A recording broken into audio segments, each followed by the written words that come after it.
I still have $7 to $11 trillion of revenue in this strike zone. And just the profit pool in this strike zone alone globally is going to be $3 trillion, up to $3 trillion. If I add zone 2 as well, I've got $4.5 trillion. That's bigger than the entire GDP of ASEAN today. Going back to our overall revenue pools, what you can see is strike zone 1 is absolutely massive. We know we need to do a pivot. We know we have the demand. We have the beginnings of the supply. And if something special happens, we'll be able to play a much bigger role in the next set of arenas than we did in the past.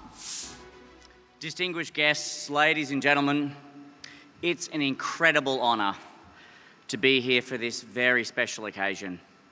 50 years ago today, MFC was born, the same year that Microsoft sparked a tech revolution. And MFC has proven that it can fund both Thailand's past and its future, from factories to digital frontiers. And I hope going forward, this balance of legacy and innovation will continue to inspire. In 1975, Thailand was a nation of 40 million with just 20% living in cities. Its GDP per capita stood at $2,800, a modest rural economy where over 60% of people scraped by below the poverty line, earning less than $2 a day. Literacy was okay, but only 30% of kids reached secondary school, and higher education was a very rare 3%. This was Thailand before its industrial leap. This may surprise you, but I have a vivid memory of this. I was also born in 1975, like MFC, and as a 5-year-old, I moved to Thailand, and I lived down Suk 31. I remember the floods when it rained. I remember drinking Coke out of a plastic bag. I remember the monks collecting their daily rice, and the wet markets and the mad traffic, and I fell in love with this place, and a love that continues to this day. Fast forward to today, and Thailand's now 70 million people enjoy a GDP per capita that's 7 times higher, powered by factories and technology. Poverty is less than 6%. Half the nation now is urbanised, and education's roared ahead, with 50% of young people getting a tertiary education. This is an incredible journey for Thailand. And this rise mirrors that of ASEAN as a whole, a region that was once less than 2% of the global economy, now represents 6.5%, 680 million people. So, as we celebrate MFC's 50th anniversary, Thailand now stands at the dawn of a new era, brimming with opportunity but not without challenge. And as I'll discuss in this talk here, there's a whole new set of arenas that Thailand must muster. And Thailand and ASEAN has a ticket to play, but there's some real question marks to be resolved. Today, you see, we start at a very different point from 1975. Growth won't come easy anymore from urbanisation, from capitalisation, industrialisation, and demographics. Thailand's going to need to build new strengths and overcome skill gaps and the headwinds of ageing. You know, the fertility rate in Thailand, I learned today, is only 1.5. And it's going to have to do all this in an incredibly different geostrategic environment. There was talk before about Nixon coming to Asia and trying to rewrite the geostrategic map of the world, and the same thing is happening again today. So this is Thailand's moment, and maybe MFC's as well, to either seize that future or falter. So it brings me to tonight's presentation. We've recently republished this report. It's reverberated all around the world because it's a topic that's important. And it started when we sought to understand the absolutely remarkable dynamics of the industrial economy in the 2000s. One way of understanding this is to look at the top 10 companies of the world, which, by the way, today make up more than 1/3 of the S&P 500. So these top 10 companies really matter. In 2005, we had a list you'd expect in any industrial economy, you know, makers, financiers, energizers, retailers. You'll notice Microsoft is there, whose birthday was the same as yours, the single tech company. Now, fast forward to 2025, and it's a radically different landscape. Yes, there's been some recent ups and downs in markets, but this does not change the answer. Only Microsoft survived. 9 of the 10 companies are different. And those traditional firms like GE got replaced with giants who are 10 times bigger. They average $2 trillion of market cap. And they represent a whole new set of industries. So something incredible is happening, and it turns out there's no fluke to this industrial logic, because they all came from industries we call arenas of competition. Let me tell you a little bit about them. So how do I understand this industrial landscape? Well, let's put it on a map. Here's our map. It's got 2 dimensions. The first dimension, you'll understand. It's easy. Where's the value going? That's across the bottom. Across the side, though, is a different axis, and it's about how much change and dynamism is there. To use our term, what we mean is how quickly are the deck of players getting reshuffled, and how many new cards are getting added to the deck. So how fast are these industries changing with new players? So the first set of industries I'll put here are our normal industries. They work on our normal economic playbook.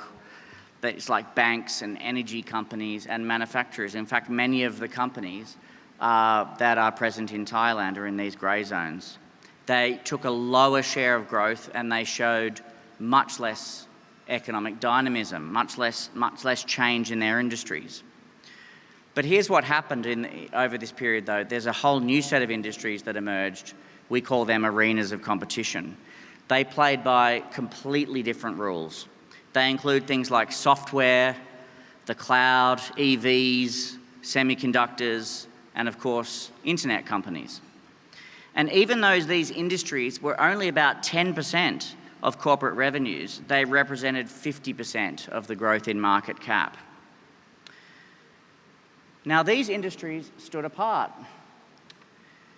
They had much faster growth, much more R&D, far greater profitability. You can see that, more than double. Much bigger size. This is the realm of giants. And much more new companies. In these new arenas, 33% of the value came from companies that weren't even playing in 2005. So these are places where they're like nebulas. New companies are formed. Think about Tesla. In 2005, it was a very small startup. So there's something qualitatively different about these arenas. And it's not just different in the where to compete, it's also different in the how to compete. The model of competition in these arenas is different. Let me show you one extremely vivid example. And that is in the realm of investment. So this is just 6 companies, only 6. And yes, these companies have huge valuations and huge profitability, but what you can't forget is that's backed by huge investment, what we call escalation. If you want to play in a new arena, it's a whole different level of competition. Just these 6 companies spent $500 billion in R&D and CapEx last year. To put that in perspective, the Apollo program was about half that in today's dollars, but that was spent over 13 years, not 1. So the level of investment that's happening in these arenas is crazy. And it's one that means you've got to be very serious about, can you play this game and are you going to play this game? Because these escalations make competition in these arenas much more like a tournament than traditional day-to-day industrial competition. They fight really hard to win the gold, and it's worth a lot to win the gold medal. But then the Olympics comes by every 4 years, and you have to do it all again. This creates an ever-increasing cycle of investment and scaling that we can see here. Well, this brings us to ASEAN and Thailand. Where did all this happen? If we look at the past 12 arenas, more than 80% of it was about the US and about China. In fact, one analysis I saw recently showed that since 1975, which is a year that comes up a lot tonight for good reasons, the US has generated about 75 new companies that are worth $10 billion or more. 75 new companies worth $10 billion or more. But Europe, over that time, has only created 10. But it's even more extreme when you look at the value. Those new US large companies are worth about 70 times more than the European ones. So there's something going on here that's very special and very new, but also very, very different between locations. And that brings us to ASEAN, which really did not meaningfully participate in this new industrial revolution. You might need to get your magnifying glass out to see the little orange on the side. That's ASEAN. Its companies in the arenas are worth less than 1% of the total. So what does that mean? It means ASEAN, if it's going to play in the next set of arenas, is going to need to do something different than what got it here. What's going to get us there is different than what got us here. Let me repeat my analysis of the top 10 companies. So unlike the global top 10, the ASEAN top 10 companies have not been revolutionised to the same extent. While the global top 10 company expanded its value 8 times, in ASEAN that was just 4 times. And while half of them are new, only 2 come from the new arenas. Now, one part of this is a legacy of state ownership. In 2005, 7 of those companies had strong state involvement on the share register, and this is just 2 now, it's lessened. And certainly there's some world-beating companies. Every bank in the world admires DBS, for example. PT Burrito is helping drive the renewables rollouts. You've got Sea Limited, you've got Trip.com. But there's no Thai companies, is there? PTT remains the biggest, but at $25 billion doesn't make the top 10 anymore. So let's look forward. Having understood what an arena is and what makes it special, oh dear. If you could advance the slide for me, please, that would be very much appreciated. There we go. Thank you very much. Having understood why arenas form and what makes them special, we then shifted our sights to the future. What would the next big arenas be by 2040? We started with a long list of 65 industries, but here are the 18 that we ended up with. I'm going to take you through them now. First, the foundation is semiconductors. This has stopped working, so if you can advance the slide for me, that would be terrific. Thank you. First is semiconductors. Moore's law has been going for 5 decades now, and we've seen it, now we see a new era of computation ushered in with AI. That's going to add $2 trillion. Second, we have the continued expansion of the digital economy, which is really still at a midpoint. And this adds e-commerce, advertising, video, and games. This gives us a huge 21 trillion hit of revenue. Next, of course, what everyone's talking about, AI. This will revolutionize how our economies work, and in the meantime, add about $7 trillion of new revenue. Now, these are really big numbers. Just to put it in context, by the way, the entire US economy is $30 trillion. Fourth, electrification is a really massive trend. It's a mega trend that will bring another $6 trillion in the form of 4 arenas: EVs, shared autonomous vehicles, batteries, and nuclear power to energize it all. Next, new bio frontiers. Ozempic and other drugs are already changing our metabolism of entire populations. And when they get cheaper, it's going to unlock enormous industries. Industrial biotech too is on the cusp of solving for new materials. That's another $1 trillion. Finally, we talk a lot about the digital world, but the physical world is going to get invaded too by new arenas. Modular construction will massively impact the way we build, and hopefully bring productivity to one of the world's most important industries that has not had productivity.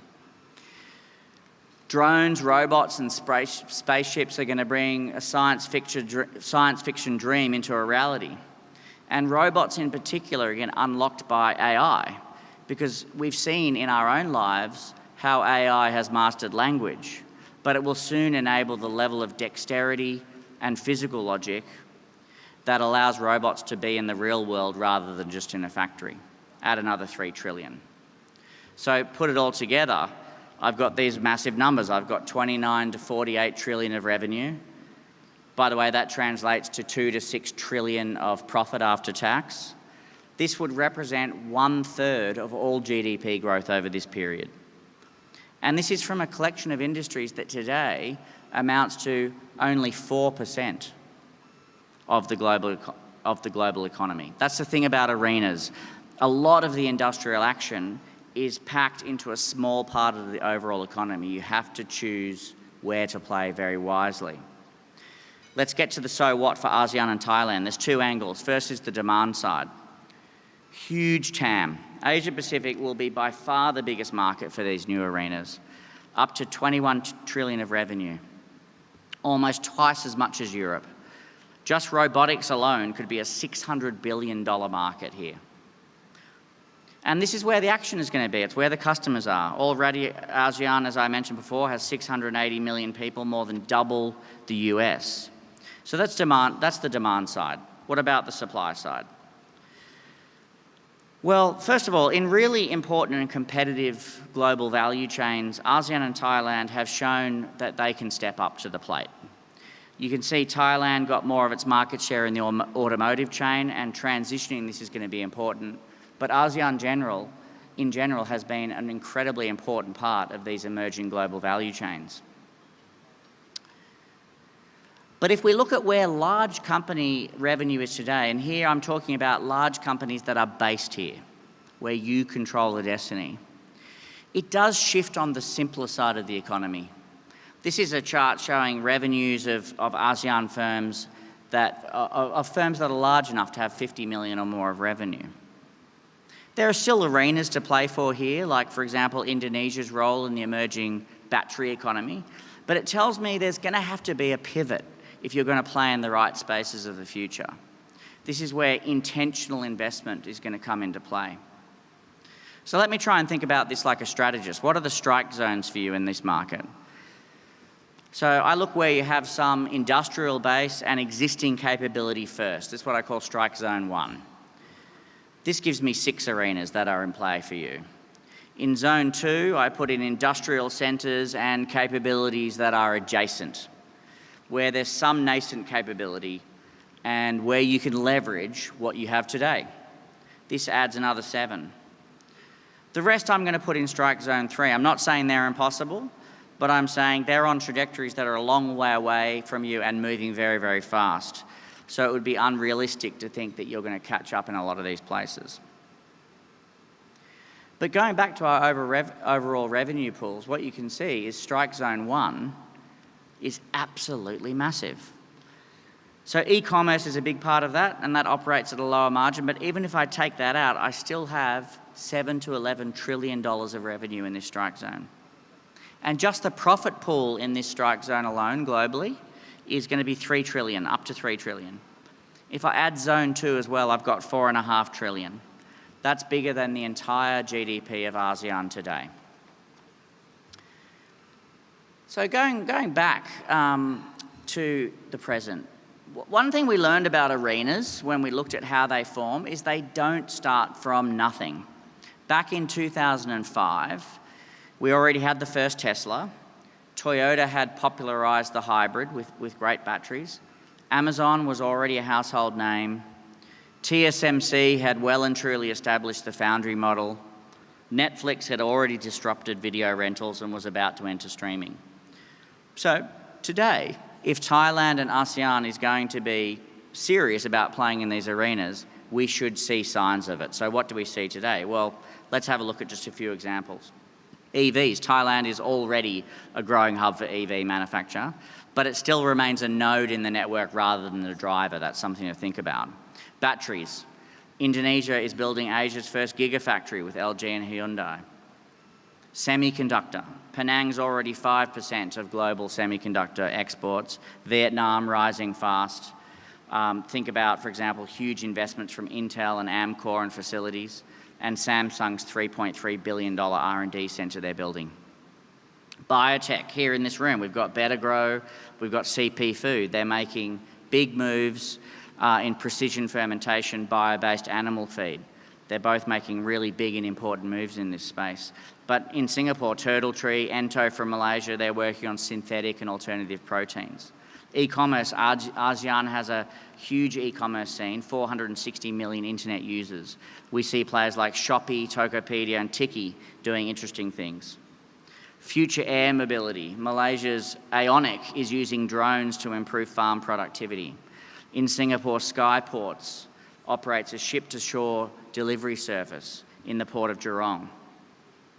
In space, Thailand's active with MuSpace, while Singapore's equatorial space focused on hybrid rockets, and Vietnam's FPT works on Earth observation for agricultural applications. So we have signs of life in these new arenas. We know we need to do a pivot. We know we have the demand. We have the beginnings of the supply. And if something special happens, we'll be able to play a much bigger role in the next set of arenas than we did in the past. So let me wrap up with just three thoughts for you. First of all, as famously quoted, predictions are pretty hard. Of course, the world is going to evolve in unexpected ways, but that should not prevent us from being bold in taking a view. Second, as we've seen, the future arrives unevenly. There are already traces of these new arenas at play today. And if we look and we're creative and we keep an open mind, we're going to find them today. And third, the best way to understand the future is to make the future. And on that note, let me again congratulate MFC on their 50th anniversary and encourage everyone in this room to think boldly about shaping Thailand for the next 50 years and winning in the next big arenas of competition. Thank you.